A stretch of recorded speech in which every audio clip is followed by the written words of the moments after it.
I think there's two ways to think about the cost, big picture. One is by doing less. And that might sound counterintuitive, but if you take the business use case approach and say, what are the questions that I'm trying to answer today? And what is the impact having those answers will have on achieving organizational goals? And then you go back to the data maturity model and say, what's feasible for me to do?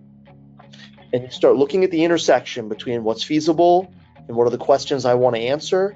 It's going to identify and surface use cases that make sense for your organization. And they're very specific to a specific organization. They cannot be answered generically.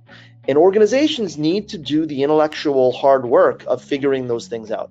That means you need to have goals strategically, and you need to understand the relationship between the things that you could be doing and achieving those goals. That's hard business work that has to be done, and I think it's a precursor, and it's often missed.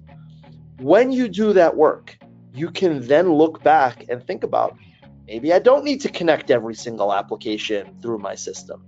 Maybe I can shrink the layers of what I'm actually evaluating. And when you can shrink the volume to solve certain problems, you can incrementally build over time.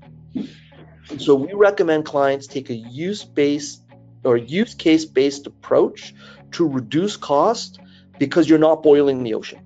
You're solving specific problems. You can't overanalyze things. You need to do things. You need to put points on the scoreboard. You need to show value to your board. You need to have quick wins. That's not being long term. Apologies for the double negative, but there's meaning and value in showing results sooner rather than later when you're thinking about these things.